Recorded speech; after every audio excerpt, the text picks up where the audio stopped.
Hey up, Jamie, you Southern Fairy. Mate, no words. Smashed it. You are the champions this Northern week. Who? We are. We are. I needed that song as my intro. We are the champions. Well, it's a bit premature, isn't it? We've won 1 week or 1 month. We've got 1 more month, so there's still the opportunity to claw first place back. We're gonna have to. We're gonna have to do a big recruitment drive, both of us, I think, for this last one to kind of. Money talks. What's happening down in the big smoke? We need to organise some big other events. So see what's going on. How did it go? How was it with 50 people in Witt? Because Witt's not a big gym, is it? No. I think all of our prior planning on like accommodating big numbers paid off to most of an extent. Like the workout was great in terms of the timing. So we got through our 2 heats. It was a bit daunting. So I was running the event at Witt, which is not my home space. So whenever you're in a different space, you're kind of a bit conscious of music and stuff. But I had some pretty good helpers who were kind of on point to really like help me roll with it. So yeah, it was decent. It was decent. It's definitely handy having a couple of those helpers, like you say. And I think especially because a few have been to a couple of regionals now, it does make it all a bit smoother. Because like you say, with those numbers, it can be quite tough. It can be like herding cats. yeah. It's not being afraid to ask for help. Like we had a member of the month, MJ. He used his really good calligraphy skills to write the workout on the board, which helped me out. Louis, who works there, he was like in charge of music and making sure like he didn't get me a drink of water, which I found quite shocking. Really, he didn't help me out that much. But he was on point with the good music until Rodwell took over the music and put some DACA on. So it was all good. Good stuff. Good.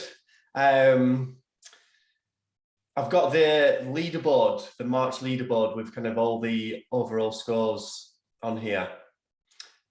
Obviously, Southeast Eagles took 3 first places.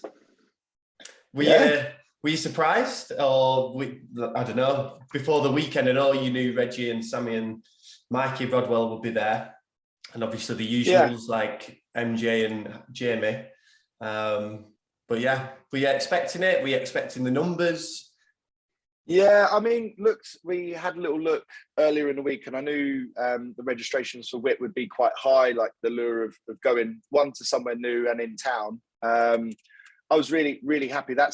I'm a very competitive person. I want to win every single thing I do, but I much prefer like trying to win that participation one. Like that's the big one for me, because I know if we can get the people in front of us, we can have a good laugh and it's a good vibe. And then ultimately the fitness is the fitness. You're kind of limited by your own potential. So that's what I really like pushing. So whenever you get a lot of people in the room, PBs tend to fly and people tend to push harder. Like I jumped in on that workout and yeah, I'm still suffering in a big way. I did stuff that I would never normally have done in a normal training session, just because there was lots of other people looking at me. Well, that was one of the things that Liam Walker said. So Liam Walker is the Scottish regional manager, but he was down in London to watch the UFC. So he dropped in the Southeast Regional, and he said, quite easily you could have just ran the event and took a step back and not participated. But he said, like, fair play, you managed to take part in it as well, and everything still ran really smooth, which is the stage I think maybe most of us regional managers want to get to. Steve does that as well. Yep. I've got a couple of niggles at the moment, so's about me. But yeah, that's the goal. If it can still be really smooth and us take part in as well, that's because the first event I didn't. The first event I was like, what's going to happen here? Like 40 people I've never met before. So yeah, I kind of left it, and then I was like, okay, there's a bit of potential to give it a run myself. I put my hands up on the Macho Man. I'd probably say I ducked out 1 barbell before it properly buckled me, but the set before it was enough to like sit me down. So I was quite happy to just walk away and get my phone out and film. So yeah, we'll get around to it, but I think you snuck in the top 5 as well. No, that's not me. That's is it not you? No, that's not Jamie me. Harrop. Yeah, that's the better looking Jamie in the southeast. Awesome. We had a good turnout at the Northern Regional. I knew we were going to get a decent amount from Method turn up. They organise, literally you walk in, you look at the whiteboard, they've got just gym events all down the side of the whiteboard. And they always get good turnouts. They've got a really good community there. So I knew they were going to have a good contribution of, you know, athletes to the event. What I was a little bit unsure of is because most of the events have been in the Northwest, and probably we've got like a bit of a bigger base in the Northwest than the Northeast athletes wise. Wasn't sure how many athletes would make the trip because it was 2.5 hours to get up to Newcastle. But we still had a good turnout. We had 39 people. I think at the last event at Heysham, we had in around 40, and then same for the first event. So we've been pretty consistent, which is pretty good, really. So I was pretty chuffed about that. Obviously, for 6 of the 8 regions, we had them at a new location. So again, it's one of them where I think quite a few of the regional managers were a bit unsure, like what would the numbers be like? Will we get the same numbers?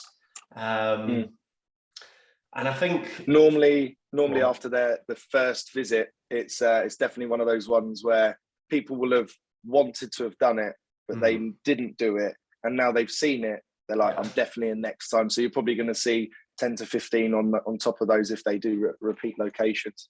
Yeah, definitely. I mean, what a fair play to Scotland. Yeah, I didn't even know they had 35 CrossFit athletes in Scotland. It's very true. They definitely do, but I think for what Scotland has got going for it, I feel like they're quite proud of their region in the sense that they're representing Scotland. And I knew they had quite a good kind of community there anyway, because they managed to sort a strength and depth team last year at the Origins event. So I knew they were quite closely knit there, but you just never know with, you know, the regional events, if people aren't quite sure what it's about, like, are they going to come?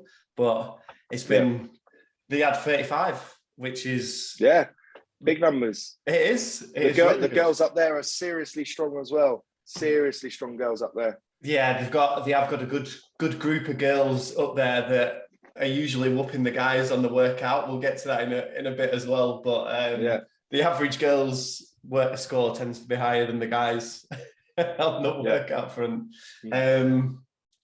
But yeah, other regions. So East, they had it at Great Yarmouth. Yeah, I think that was a little bit further out from. Again, I think Norwich is quite central for a lot of people in the East and quite easy to get to. I think Great Yarmouth is out of the way a little bit more. So a few less numbers than usual. But again, we'll get to it. They are pretty even across the board. Like, they've never been at the bottom, but they've never been at the top. They've been consistently kind of, you know, in and around that middle bit. What I was a little bit surprised about was the turnout for Wales. So they had 15 and they've had over 20 for the past couple of events. And Adam messaged in the group. So it was Wales versus Italy in the Six Nations, wasn't it? And I think Wales were at home. So he said, everyone's gone to the rugby match. Which I bet they wish they hadn't. I know. Which, it's one of those where, you know, everyone loves rugby in Wales. You can kind of understand that, you know, if they are doing that, but letting your region down, guys. You need get it squared away. Get it squared away. You need a big turnout for this last one because you don't want the wooden spoon. Oh yeah, we need to come up with that. Like, obviously. We can have some prizes for winners, but there's definitely some forfeits for losers. There's got to be a wooden spoon. We've definitely got to come up with that. Yeah. Cool. Let's get on to the weightlifting workout. So you programmed this workout, didn't you? Or you programmed I did, yeah. All workouts. Yeah. What were your kind of thoughts behind it, and how did you feel like it went on the day? Yeah, so when when we had the chance, obviously we'd snatched the previous regional, so we knew it was going to be some kind of clean orientation. I remember doing at the start of the year some Macho Man intervals, which were on the JST plan. I remember them being like fun, like I enjoy moving through more than one, just a heavy clean and jerk and that kind of thing. And then I thought, well, how do we apply it to potentially a competition setting or something that if those guys like maybe turn up to a comp? And then it started, the evolution of it started to think of the French throwdown snatch ladder, whereas I'm pretty sure it was ski erg into snatch. And I remember Bacon finishing that ladder. I was watching, I was like, that was a cool event. So I initially had written that down, and then I thought, well, I'm going to have so many people down, like trying to do this. The double under is going to be carnage trying to do this and have multiple people on a bar. So then I just thought, well, okay, let's just keep it within a tight time frame. And then this was born. So it was harder than expected earlier. I think a lot of people, when we kind of debriefed before we went into the workout, I was like, how was that, guys? And a few people were like, I was 2 bars below where I thought I was going to get to. I think the cumulative effect of doing the earlier rounds really paid dividends. Like a lot of people wouldn't have touched like a 90, or some of these people wouldn't have touched 100 or whatever it was. They would have just made bigger jumps. So just creating that fatigue across the earlier rounds meant that it was harder later on. Yeah.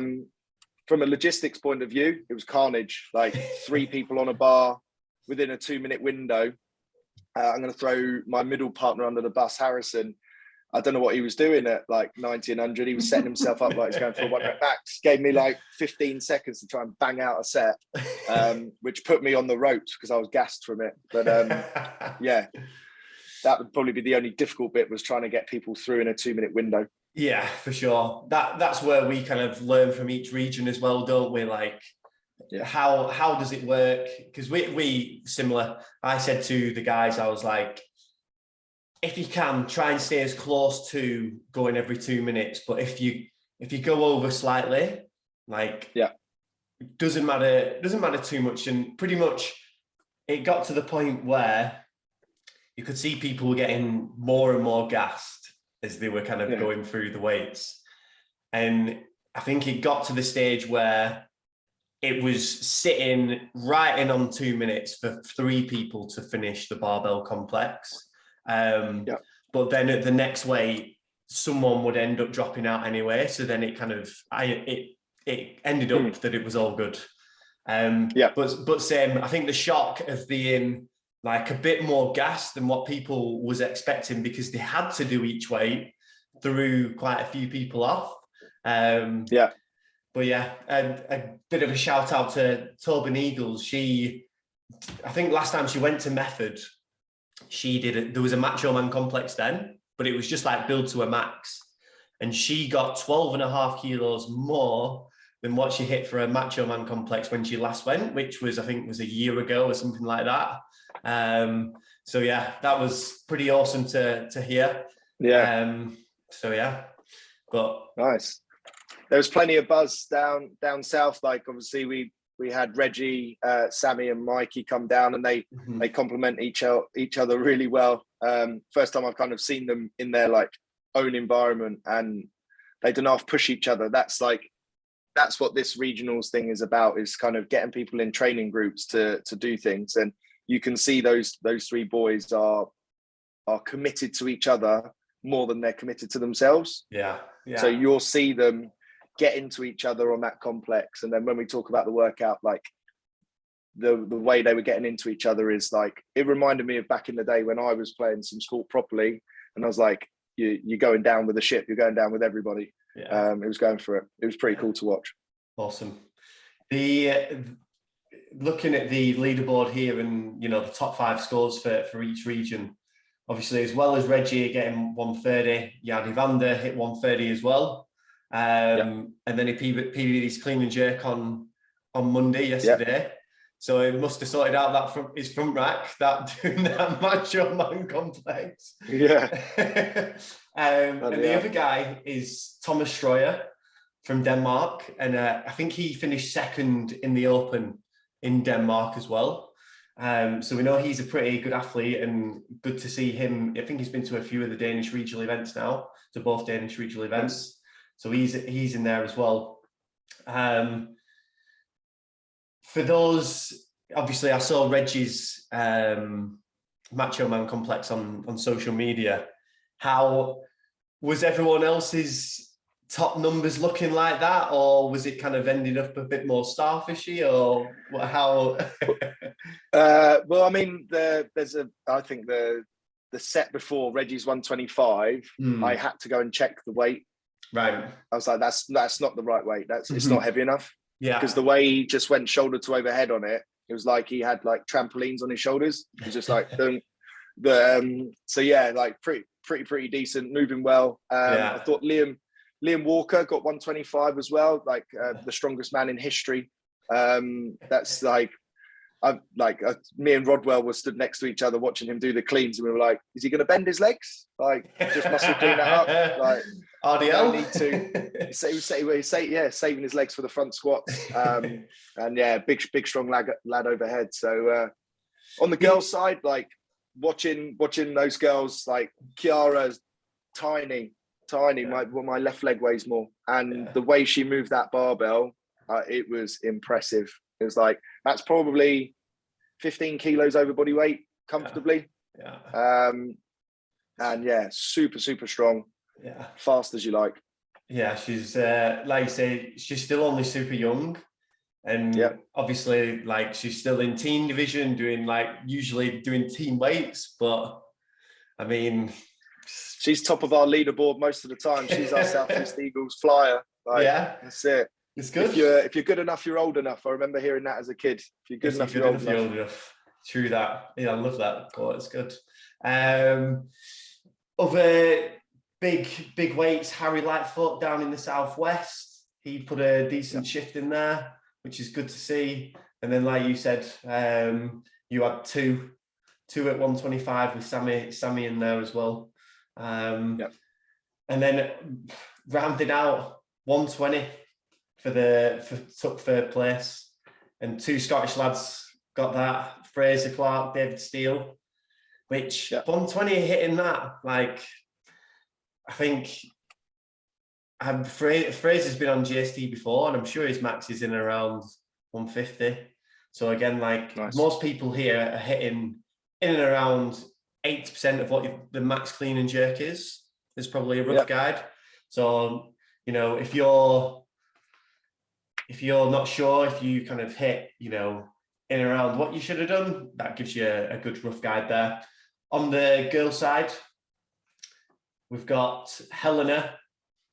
Like, she was on our games team. She's been both regionals she's done. She's been top for the girls, I think, on all the workouts up to now, and all the weightlifting. But Sam Harms from the East, I'll be honest, surprised me. I knew she was a big power cleaner, but yeah, wasn't expecting to see her sitting at the top of the leaderboard for this workout. So she's the East Regional Manager with joint East Regional Manager with Rich.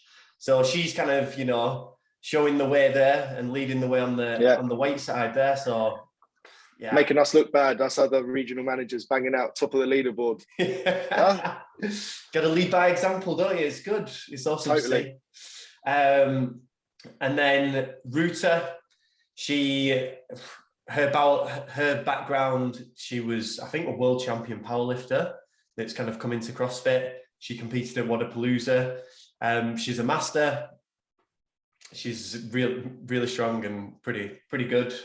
So yeah, good to see her in there as well. And then rounding out on the women's side, we've got Sabrina, who is from Denmark. She will be making a good run at semi-finals this year as well, from what this card's been telling us. So yeah, that's awesome to see as well. And it gives everyone else who are maybe aiming for semi-finals or to get to quarterfinals, like, this is what you need to be hitting to get there.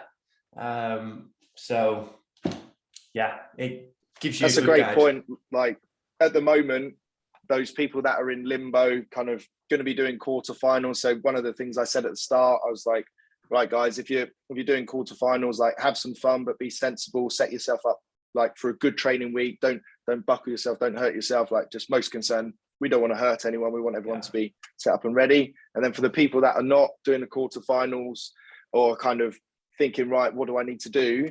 Like, find those people out who are better than you and then go after them, go searching for them, because there's definite validity to going in and try and training with someone better than you, because you'll always perform better than where you were currently. Yeah, agreed.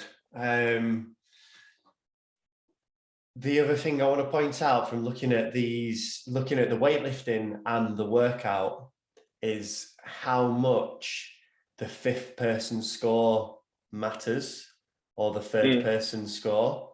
So, for example, where am I picking off here? So when I was looking at these, I think it was Denmark. So Thomas Stryer got a great score with 130. And everyone's kind of hitting over 100, but that 130 is then evened out by the fifth person score and kind of really brings that average out, which awesome for Nikolai to get on there. A name that I've not kind of heard before. But yeah, you'll see kind of on this and on the workout how much the fifth person score matters. And it's one of them, just a reminder that squeeze every kilo, every kind of inch out that you can, whether it's the weightlifting or the workout, because it does make a difference. So just going back onto the average here for the weightlifting, like, it's pretty tight there. So Southeast 193, everyone's in and around like 5 kilos. So Scotland 188.7, Denmark 188.3. Like, if someone hit 5 kilos more, like, you're leapfrogging there. So yeah, just kind of good to notice that as well.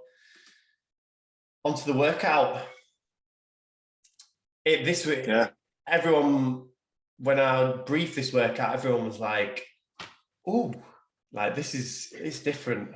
They were kind of excited to just see how it played out, and also they were unsure how to strategize it, because it was like, well, do I hold on and try to do as few burpees as possible, or do I break it up and try and save my grip?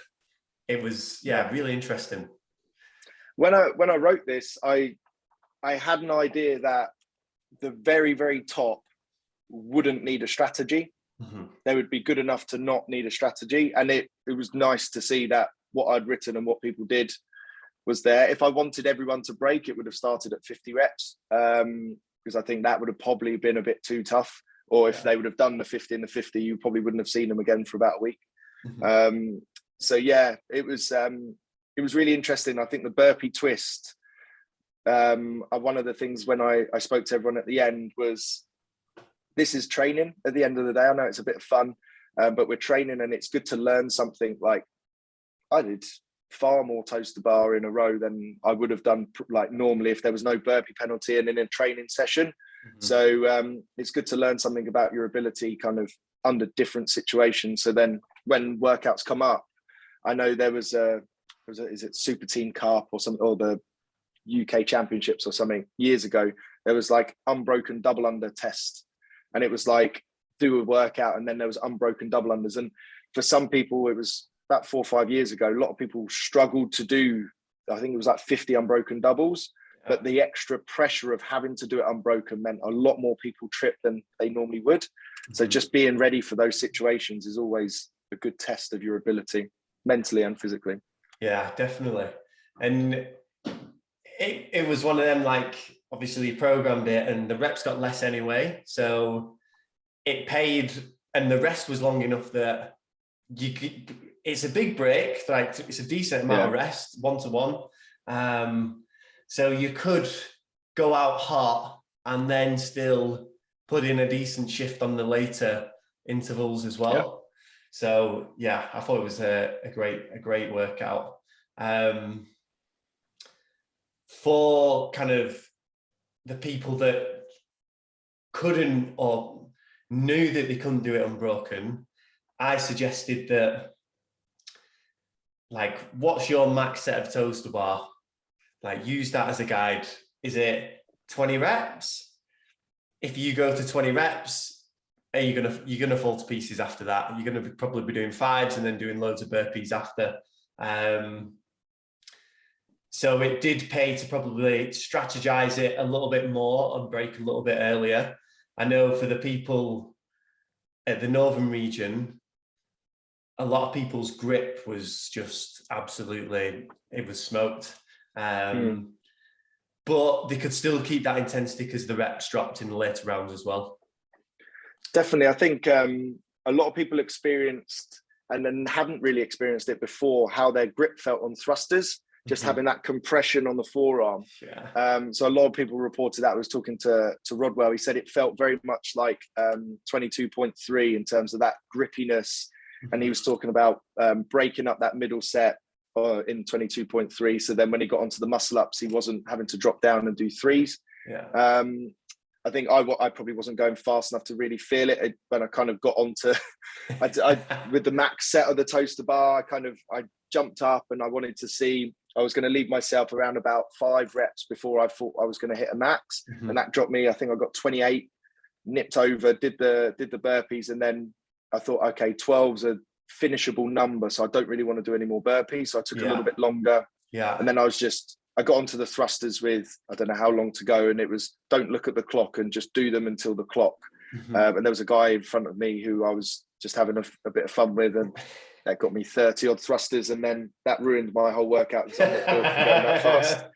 So the next set of toaster bar, I got them because, like we said, the rest was enough, but it was a real struggle. It was tough, really tough. Looking at the leaderboard again, so there were only 2 scores over 300. There was Reggie with 314, and then another at the East region, just pulling it out of the bag, Mday Gooch. So again, she's a masters athlete, and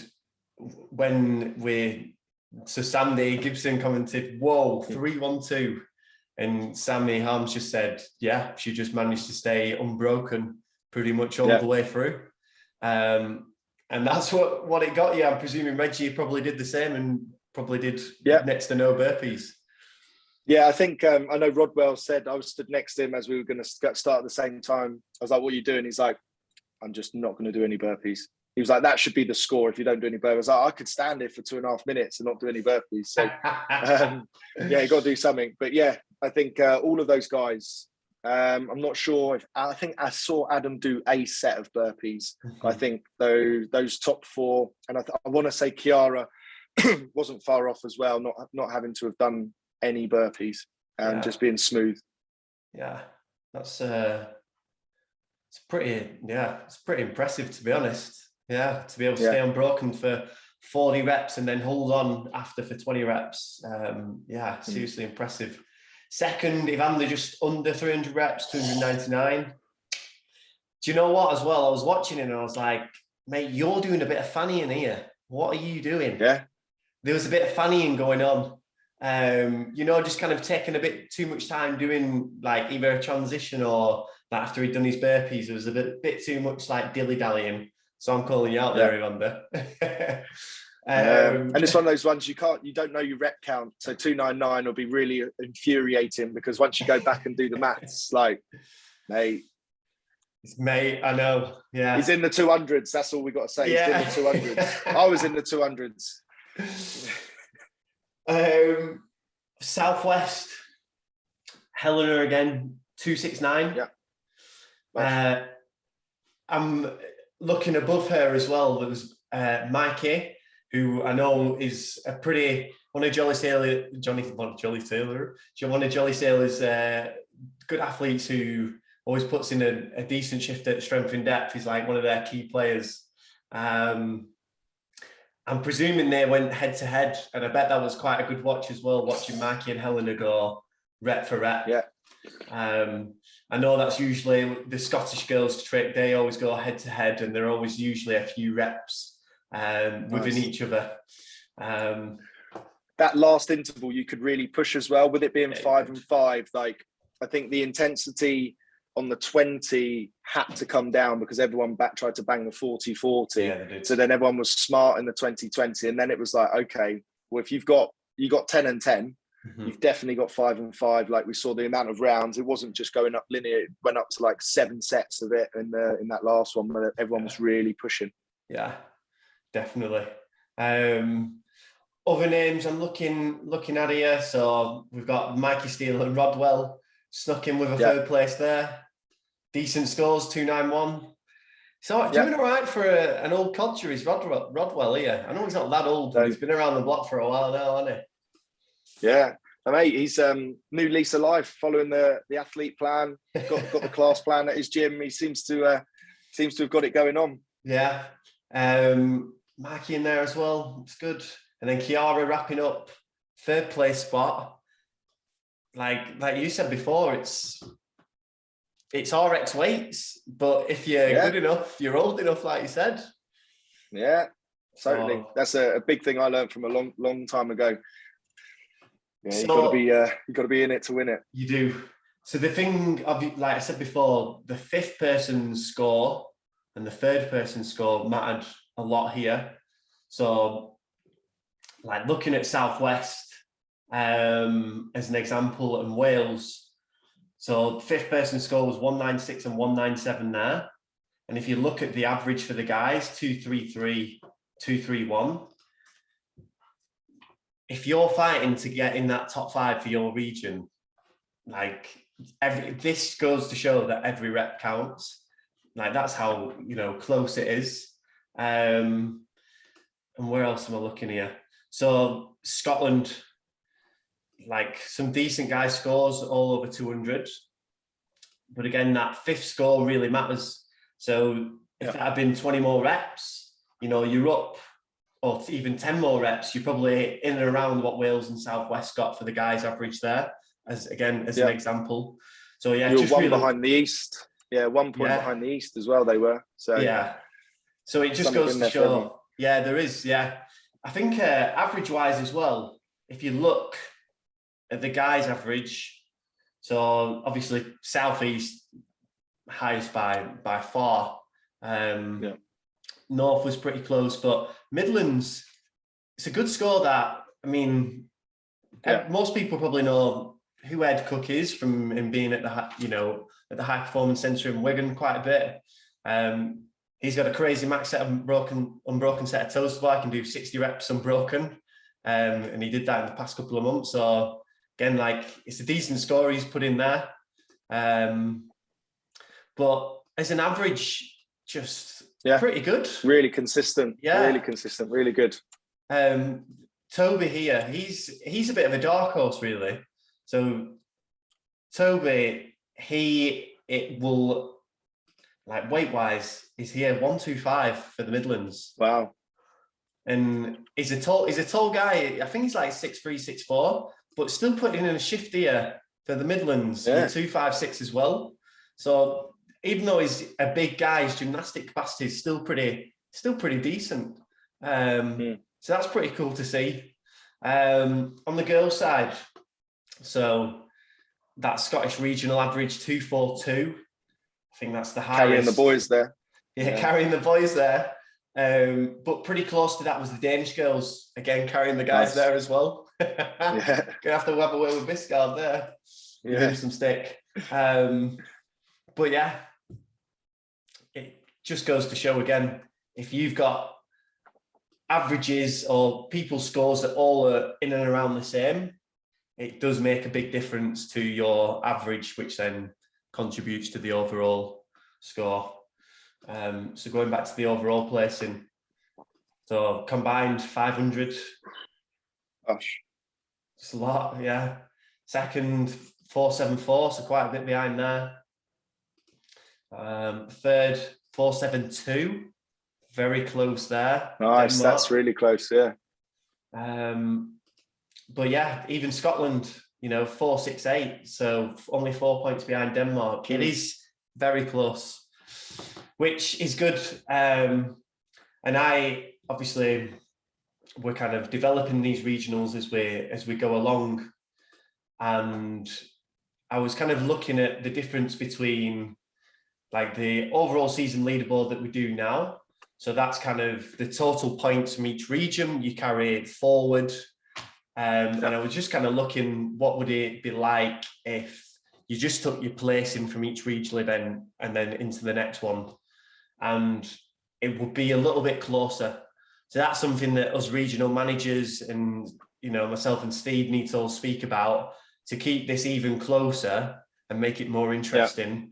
Going forward, do we potentially go with just taking your placing forward and then it stays that little bit closer? So that's something to kind of think about going forward. But I think as we grow, if we increase the number of regionals, the points on offer should be more enticing to make a push. But yeah, it's I'm certainly after a close race. I'd love to see the leaderboard be jumping all over the shop month to month. 100%. Because then the pressure's on. Then it is. It really is. So this is the overall leaderboard after the first 3 regional events. So Southeast, you're on your second with 26 points. Southwest, 5th, 46. So quite close there between East and Southwest. Yeah. 2 points in it there. Wales on 56 points. They were mid-table on the first event, but they've dropped quite a bit since then. Again, you don't want to be getting that wooden spoon, so they need a big shift at this last one. 16 points for the North. We're sitting in first, so we've got a 10-point head start on you there. Quite a bit to claw back, but still doable. It is. It's definitely doable. 34 for Scotland, so between Southeast and Scotland, that's 8 points. They're right on our tail. Yeah, they're right on it. Like they're pushing it on. 52 for the Midlands, and then 38 for Denmark, which only 4 points off Scotland as well. So for podium, they come flying in as well. Yeah, they have flying in because they missed obviously the first one. Yeah, so they were obviously last after the first one, so have clawed that back very well. So it's all to play for a podium spot going into this last regional event, really. Yeah, good to kind of double points on the last one. Steve will 100% say no. I know. To be fair, so in my background of sailing, you'd do 8 to 10 events, and then there'd be a medal race in which it would be double points, so that it just does add that little bit more excitement to the last event, because it's one of them where sometimes you can get to the last event and it's not going to change, and it's a bit like, what we're kind of playing for here. Obviously, there's a bit more to regionals with like the community aspect and just getting people together. But maybe even not necessarily on the fitness side of it, but maybe the participation one. I mean, I could have done with double points on that this month, but or the worst CrossFit comps in the world, but they reset the scores going into the final event. That's I'm not a fan of that, so I wouldn't be promoting that because that's not a test of CrossFit or consistency. I would rather shoot myself in the head than that. We go with that one. That's a big no from me. But yeah, that's kind of wrapping up this whole regional event, which I think was pretty successful on the most part. Yeah, it's awesome. Yeah, lots of content, lots of people had great fun. Also, like if we think of when we did it in that like week between the open finishing and the quarterfinals coming, there was a potential for it to not be as successful and people would have taken the easy road. Yeah, I think we did a really good job of getting lots and lots of people in, and now it's established. I think we've done 3 of them. People are now starting to understand what it is, because it's some people I'll try it regardless of what it is, and if I don't like it, or if I like it, I like it. Whereas some people are not necessarily those early adopters. Now, the more they've seen of it, Like I got about 10 messages apologizing for not being able to attend. They were like, I really want to come, just stuff on. And I was like, look, don't worry, there'll be one next month and we'll be able to go through. So yeah, I could have had even more, but yeah, wouldn't have made a difference. Awesome. So the next regional event is on the 30th of April. So we've got a little bit longer before this next regional event. So bigger recruitment drive, more people. Who knows? Yeah. For the North, we've already got our next location organised. CrossFit Delta Fox, which is in Blackburn, starts at 12, finishes at 3. So I'm getting a head start on everyone else there. Have you got your location sorted? Well, of course I have. Yeah, it's No not way. weird, guys. Don't worry about it. I think we'll be back. We'll be back at home base Blitz. So, isn't Blackburn where you're from originally? Is that you? Yeah, I support Blackburn Rovers. Yeah, you support Blackburn. Yeah. Home territory, mate. Actually, from Accrington, mate. Accrington Stanley. I've heard of them. Exactly. But yeah, so are you going to go back to Blitz? I think for your last one. I think we'll go back to Blitz. Open it up. MJ, member of the month, was his big deal was there's a pub opposite Blitz that do a great dinner. So yeah, we might have to listen to the member of the month. Who special shout out. He what a lad. He copped some stick in the group chats, but he's willing to dish it out and all. Yeah, he is. He's always one to give a good crack. Last thing I was going to ask you, who was the Southeast MVA? So we gave it to Louis Towers, okay, who kind of helped run the event in terms of from a WIT perspective. So he got in there. Randomly didn't have a t-shirt on when we were doing prize giving because he doesn't own a t-shirt, I don't think. So yeah, he got it, and I think well deserved. Like, he made my life a lot easier. He got stuck into the workout. Mm-hmm. My favorite thing is I think he went head to head. Who did he try and keep up with? Mikey Steele. So he did 40 unbroken toes to bar. Fair play. I think, and then I think he did about 3 thrusters before he dropped it. You saw his midline was like a slinky, mate. He was all over the shop, but I must admit, as he was doing them, he called them out. He was like, "Oh my god, I've made a mistake here." But he probably set a new max set of toes to bar. He probably did. Yeah, totally worth it, Louis. The other thing that we didn't mention was the Team 2K Raw. Well, if it was another squad event, we would have won that one as well, wouldn't we? Really, bit of home cooking. Got old Cameron Nickel in. Yeah, it's funny. So I shared Mikey's story, which was obviously just like a clip of them doing that Team 2K row, and he messaged me saying, like, within 10 seconds of us being on Cam's team, it was like, we're on it. Like, we're getting to work now. This is serious. Everyone was just like totally switched on, like. Yes. Yeah, Cameron has this. He has such a good way of getting people to like deliver what he thinks is their potential. Yeah. Now, to anybody that doesn't do competitive fitness, like all the boys in that team are very competitive. They've competed at a high level. To the outsider, they wouldn't get it. Mm-hmm. Those boys really got it. And I remember the little backstory. They started at the same time as everyone else, but they broke the rower. And I've never heard of someone breaking a rower.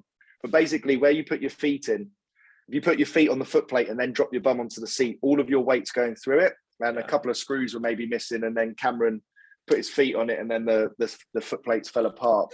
But then we broke off and we said, look, boys, give it another go. Give yourself 10 minutes. We'll get everyone through. And Reggie come over and he was like, this is the most intense thing I've ever done. And you could see Cameron was walking around, and you think Reggie's an intense guy, right? Yeah, he is. Yeah. And then I saw Mikey's captions saying like, I've never, like, this is intensity. This is it. And he brought the best out of everyone. He got the finger point out to Mikey to finish off that row, which I thought was great. Like, if you get fingered by Cameron, you know you're doing a good job. That kind of thing. I love that. And obviously, Cam's helped us in the past with teams and going the games and stuff. And he does just know how to bring that intensity.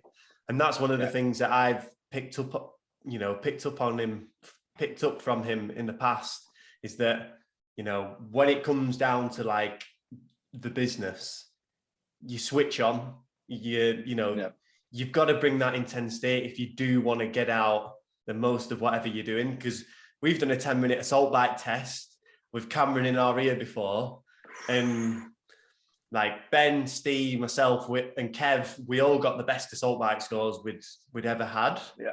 And it was just that intensity. And we were, you know, you get fired up to do weightlifting. You're like, you know, I'm ready for this. It was like that doing the 10-minute assault bike test. So totally. You know, it's